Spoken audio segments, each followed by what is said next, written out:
Welcome to another deep dive. Today, we're stepping into some shadows, exploring these really unsettling firsthand accounts that, well, they really challenge what we think we know about reality. We've gathered some genuinely chilling stories, haunted homes people had to flee, creepy encounters in public places, even something someone called a glitch in the Matrix. Our goal here is to really get into these stories, pull out the most compelling bits, the moments that just defied any logical explanation. And we want to understand the impact. What did it do to the people who lived through this? What's really striking, I think, is how these stories, they're all different, right? Different places, different people. But they often hit these same notes, this intense fear, disbelief, but also this undeniable feeling that something else is out there, something beyond what we normally experience. We'll be looking at those details, the ones that really stuck with people, and maybe what it means when, the impossible just happens. Okay, let's start with one that, well, it spanned years, all family tormented. We're going to Terre Haute, Indiana, a place they called the Red House. The source describes it as this big two-story shingle-style place, painted red, obviously, and had this really creepy, unfinished basement, just a dirt floor. Oh, those basements are always unsettling. Right. And get this, even before the narrator visited for Christmas back in '91, their cousin, CJ, he was already saying he saw ghosts. Lots of them, mostly upstairs. The kid had these dark circles under his eyes, wasn't sleeping. Now, the narrator, totally skeptical at first. Which is understandable. But that didn't last long. There was this incident, they were playing in a tent inside the house. Suddenly the tent just starts shaking violently. Okay. And they had one of those motion sensors on the door. It proved nobody else came in or out. Just them and CJ in the room. Right, so that's the shift, isn't it? You go from maybe thinking, oh, kid's playing, to something physical happening that just doesn't make sense. An undeniable event that contradicts that rational explanation. That's often the turning point. Exactly. And then came the first personal sightings for the narrator. They described seeing this very slender and tall man. He was wearing a toboggan hat, a long coat, all covered in soot. What? Yeah, and get this, no legs below the knees.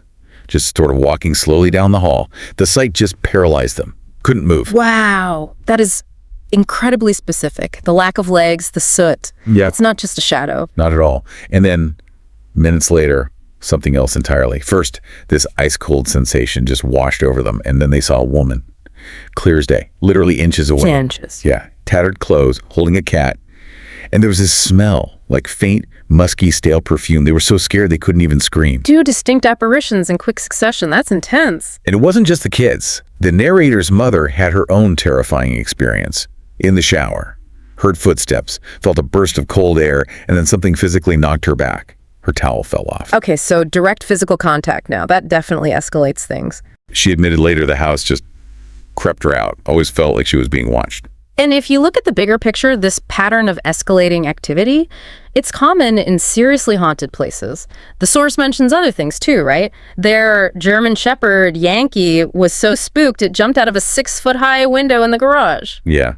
And a huge 500-gallon fish tank was just found busted open one day. No explanation. It points towards something intelligent, maybe even malevolent, something capable of interacting with the physical world in dramatic ways. And then there was Cousin Joe. He was apparently pushed from behind down the stairs, broke his clavicle. Nobody saw anyone there. Pushed down the stairs? That's violent. This house had secrets too. They found a hidden room in CJ's room behind an 8-foot crawl space panel. It opened into this space like a time capsule. Inches of dust, old furniture, newspapers from the 30s and 40s. Even the landlord didn't know it existed. A hidden room. That provides a tangible link to the past, doesn't it? Suggests whatever was lingering there might be rooted in things that happened decades ago. And didn't the source mention neighbors talking about the house's history? Yeah, rumors of, well, everything. Multiple deaths, murders, suicides, shady and malevolent people living there over the years. They thought there were at least 5 spirits, some evil or demonic. Which, given the sheer range and intensity of the activity, from apparitions to physical attacks, sounds terrifyingly plausible. And the house itself seemed resistant. They tried painting it yellow, but the red paint just bled right through. Like it refused to be changed. Yeah. The final straw, though, was during CJ's baseball game. The aunt drove away from the house. Uncle had turned off all the lights. She glanced back in the rearview mirror. Every single light in every window was blazing. Oh, wow. And there was a dark shadow silhouette of a person in CJ's window. That was it. They decided they had to move. You mean? I don't blame them. Seeing all the lights on like that and the figure, that's a clear message. Time to go. Okay, so from that incredibly active house, let's shift to something maybe even more unsettling because it's so intimate. A nursery. A parent tells this story trying to get their little girl, 1.5 years old, to sleep in her own room. But every time they went in there, they just felt this overwhelming feeling, get out. And the daughter cried within minutes of being put down. That protective parental instinct clashing with something unseen. Very creepy. It got worse. On the third day, the parent is putting the baby down, and they feel a literal shove on my back. A physical push. Yeah. They panicked, ran out of the room, then realized, oh my God, the baby's still in there. Ran back in. That's terrifying. And then the baby monitor incident. Right. Later, listen on the monitor. Yeah. The parent hears what sounds exactly like her husband, just verbally tearing into the child. Awful stuff. She confronts him. He's totally confused. Says he wasn't there. The baby was asleep. He denied it completely. So an auditory manifestation that's specific, mimicking a known voice that plays on your deepest fears as a parent. And the psychological toll is immense, right? You start questioning your own sanity. But the consistency, the physical push, this impossible sound, it points away from just imagination. They ended up smudging the house with sage. Put salt down. Traditional cleansing methods. And apparently it worked. The daughter immediately slept better, but the really weird part, the little girl started clapping and saying, bye-bye, while looking at something, following it with her eyes as it apparently moved out the door. Wow. Like she could see the entity leaving after the cleansing. That's quite remarkable. A direct interaction and resolution. Then you have haunting that seem less tied to a place and more to a family line. This story comes from Appalachia. Land passed down 7 generations, a lot of history, a lot of deaths on that land. And the women in this family, they apparently have this ability. They can see and connect with people who've passed on. An inherited sensitivity, like the veil is thinner for them. The narrator talks about remembering their great-grandmother. She died just 3 weeks after the narrator was born. But they have memories of her comforting them, taking naps together, claims to know her favorite color, secrets she told them. Memories from before conscious memory typically forms. That's fascinating. Suggests a connection beyond the normal physical senses. And it wasn't just the great-grandmother. Another spirit, a young girl, appeared in the bathroom. Both the narrator and their mother saw her. They think maybe it's a great-great-aunt who died young in the driveway. Even the narrator's 5-year-old cousin still asks questions about the little girl sometimes. So it persists across generations. And this narrator, they also mention feeling when someone passes away, right? Even if they're far away. Yeah, like a physical or emotional sensation. It really underscores this idea of an inherited psychic connection. It's not just seeing ghosts. It's a deeper inherent sensitivity to that other realm. Okay, let's shift locations dramatically to somewhere you really wouldn't expect this kind of thing.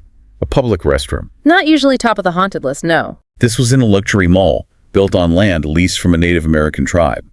It's in the California Mountain Pass area with a dark history battles, old stagecoach routes, and sadly, a place where bodies have been dumped. Ah, okay. The location itself has a heavy history. That can sometimes linger. So the narrator is in a stall, and they see this woman sitting on the toilet in the same stall. But she's described as two-dimensional, transparent, like a paper doll, fully dressed. Two-dimensional, like flat. Yeah, that's the description. And then communication happens, but not verbally, telepathically. The woman conveys feelings. She's sick, nauseous, high, she'd vomited. The narrator could actually smell the vomit, feel the nausea. Whoa. Receiving sensory information telepathically? That's highly unusual. The description was vivid, too. Ripped blue jeans, halter top, dirty blonde hair, track marks on her arms. And the narrator received more information that way about her death. Yes. That she'd overdosed on heroin with 2 men. They panicked and dumped her body nearby in the desert. Heartbreaking. And the entity herself was confused. Apparently. She wasn't sure she was dead, thought she might still be tripping, stuck in that moment. That confusion is a common theme in some ghost theories, spirits not realizing they've passed. Then the woman followed the narrator to another stall. This time she appeared more 3-dimensional. And she whispered, I don't want it. Someone to know. A desire for secrecy, even after death. The narrator felt this obligation. Has since tried searching records, missing person cases, trying to identify her, maybe help her crock over. That raises a really interesting ethical point. If you have an encounter that vivid, that tragic, What responsibility, if any, do you have? It's a heavy question. Okay, let's talk about something even stranger, perhaps. A glitch in reality.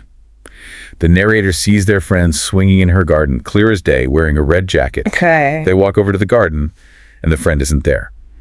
Instead, there are three completely different people, strangers, none wearing red. That's jarring. A complete swap. Weirder still, the narrator goes to the friend's house, rings the bell. No answer, nobody's home. They go back to look at the garden. The three strangers are gone now, vanished, but the swing, still moving. Okay, that is weird. It doesn't fit the usual ghost pattern, does it? The people weren't apparitions, they seemed solid, but then just gone. The narrator's idea of a glitch, or even people from another reality abusing the Matrix, it pushes into territory beyond spirits. Temporal slips, interdimensional bleed through. Exactly. It really makes you question the nature of reality itself. It absolutely does. And one more quick one along those lines, a phantom return. Narrator's boyfriend was driving home, like an 18-hour drive. Suddenly, they hear the front door open, footsteps into the kitchen, then footsteps coming up the stairs. They stop, just 3 steps from the top. Oh, that's chilling. Expecting him, but... But then they realize, wait, his truck isn't outside. Minutes later, it sinks in. He didn't actually arrive for another 14 hours. The sounds were perfectly real, though. Perfectly real, but impossible. A phantom arrival. Like an echo in time, or something projecting ahead. Strange. Let's move back to haunted houses, places that seem to just soak up this kind of energy. Swannanoa, North Carolina. Rented house, family moved in 2002. Right from day one, they felt it. A strange energy, like never feeling alone. That pervasive feeling again, often the first sign. Then things got physical. A big pitcher of tea just flew, like 6 or 7 feet across the kitchen. Smashed against the wall. Flew, not just fell. Flew. The mother saw it happen. Later, the narrator saw something similar. Even the skeptical stepfather couldn't explain it away. Witnessed by multiple people, including a skeptic. That lends weight to it not being imagination. How do you explain projectile objects? And other stuff too. Blinds moving in sequence, like a finger drawing down them. Locked doors just opening on their own. And the parents were meticulous about locking doors. Poltergeist-type activity. Moving objects, manipulating the environment. Seems intelligent. Things really ramped up after the narrator's grandfather died in early 2003. Grief again. It seems to act like an amplifier sometimes. Or maybe the entity feeds off that intense emotion. Could be. The narrator was alone in the basement, heard their name shouted right into their ear. Scared them badly. The dog started whimpering at a wall. Auditory phenomenon, very direct. And the animals reacting is significant. Then a signed baseball flew off its stand. The TV and stereo went nuts, turning off and on, the stereo suddenly blasting at full volume. Classic signs of electrical manipulation, often reported in hauntings. The fear peaked with sounds on the stairs, first shuffling, then heavy footsteps, like work boots with weights attached, running up the stairs. The narrator was convinced someone broke in, grabbed a bat, swung it wildly into the hallway. Nothing there. Pure terror, believing you're under physical attack by an intruder only for it to be unseen. Even a friend staying over experienced things, covers pulled off them, a closet door opening and closing by itself. It got so bad the narrator started slipping in their car, in freezing weather, because they saw a very dark figure in their bedroom window looking out. Fleeing your own home to sleep in a freezing car. That tells you the level of fear. This wasn't just bumps in the night, it was oppressive, terrifying. Now for maybe the most intense house. Described as sketchy, eventually torn down. This family dealt with things for years. Started subtly faint pounding, creaking on stairs when empty, shadows pacing. The grandmother was often disturbed. Just slow build-up. Then men's voices heard from empty rooms, even adults being called to bed by voices when no one was there. Mimicking voices, trying to lure people. That's unsettlingly intelligent. And this detail is just weirdly specific. The Michael Myers trash bag. Excuse me. Yeah. A cousin was terrified of Michael Myers in the movies. In one part of the kitchen, they kept trash bags, and there were ceramic pots on a shelf above them. No matter how they arranged the bags to this cousin, it always looked like a body or a menace lurking there, specifically playing on her fear. That's incredibly manipulative, targeting a specific person's phobia using mundane objects. That suggests a very deliberate, quite nasty intelligence. The whole house felt chaotic. One time, a potholder just burst into flames on the stove, right when something caught fire in a scary movie they were watching. Synchronicity like that is hard to dismiss as coincidence. Another time, making supper, suddenly all hell breaks loose. Youngest kids screaming, people arguing, glass smashes, books fall off shelves. Just chaos. Then, seconds later, complete silence. Everything calm, everything back in place like nothing happened. A sudden storm of psychic energy, then instantly switched off, that's bizarre control. There was also a cousin, partially blind since birth. In one specific bedroom, she would see and talk to dead relatives, have full conversations, give responses. Seeing and hearing what others couldn't, despite visual impairment. Another layer of psychic perception. Weeks after moving in, this same cousin described seeing a person in the hallway, described dirty clothes, holding a light. Very specific details for a child who couldn't see well. Details she likely wouldn't just invent. Maybe the most disturbing incident involved the narrator. They were playing school in the hall, alone for a moment, felt like they were pushed down. As they fell, they saw a real chef's knife fall near them, then saw red hands with long sleeves pick it up. Their brother was playing nearby, but with a toy knife. This was different. They kept it secret for years. A physical push and a potentially dangerous object manifested and handled by something unseen. That crosses a serious line. That's terrifying. This house sounds like a nexus of intense, unpredictable, and sometimes dangerous phenomena. You mentioned the uncle. Yeah, the narrator noted their uncle, usually a strong guy, became really fatigued in the house, prone to accidents. He died in a car crash shortly after they finally moved out. Whether it's connected, who knows, but it's tragic. It adds to the sense of oppressive, draining energy associated with the place. Okay, one last one. A geographical haunting. 13 Curves Road, Sussex County, Delaware. Near Slaughter Beach, ominous name. Place names can sometimes reflect a dark history. Rumor is the road has 13 sharp curves because it's built around Native American burial grounds. Locals apparently avoid it after dark, say it's haunted. Burial grounds are often sites of reported phenomena, disturbing sacred ground. So the narrator, her daughter, and a friend drive it. September 13th, 2017. The air immediately turns ice cold. Temperature drops are a classic sign. Then a phantom car appears behind them in the mirror, comes up super fast, right on their tail, then just vanishes. Poof. Next, 3 distinct mists float across the road in front of them. Phantom vehicles, apparitional mists, standard haunting elements, but still unnerving on a dark road. But here's where it gets really weird. Their windshield suddenly becomes obscured, like greasy or foggy. Wipers don't clear it. Washer fluid makes it worse. They can barely see. Sensory manipulation, making driving dangerous. And for 15 minutes, no matter which way they turn, the GPS keeps rerouting them, leading them back towards 13 Curves Road. They felt trapped. The location itself seems to be actively disorienting them, trapping them. That's a hallmark of some powerful geographic hauntings, like the place has intelligence. They only got out because the narrator heard this inner voice just say, just keep going straight. Ignore the GPS, went straight, and finally broke free. Wow. And the different perceptions. Right. While the narrator was fighting the GPS in the windshield, the daughter and friend saw people standing on the rock watching us go by. The narrator saw no one. Different people experiencing different aspects of the same event simultaneously. Fascinating. The whole thing, which should have been a 5-minute drive, took half an hour. 30 minutes trapped on a 5-minute road. That really underscores the power that seemed to be at play there. A truly disorienting and frightening experience. So we've covered a lot. Phantom figures, telepathy in a mall restroom, physical attacks, houses resisting change, reality glitches, haunted roads. It's compelling stuff. It really does suggest our world holds more mysteries than maybe we like to admit. These stories force you to confront the edges of the known. Exactly. And it raises big questions, doesn't it? What are these phenomena? Are they just leftover energy, like psychic recordings? Or are they intelligent entities, spirits interacting with us? Or, as that one account suggested, could some be actual glitches? Little tears in the fabric of our reality, maybe glimpses into something else entirely. What's undeniable, though, across all these stories is the impact. Profound, often terrifying. It forces people to grapple with experiences that just don't fit into neat boxes. We hope this journey into the chilling side of things has given you something to think about. These accounts are a stark reminder that the extraordinary can happen anywhere, anytime. Maybe reflect on these stories yourself. What details jumped out at you? Do any explanations seem more plausible than others? Or is the mystery itself the point? It's always good to think critically, of course, especially with stories like these. But sometimes maybe the real insight comes from just acknowledging that some experiences defy easy answers.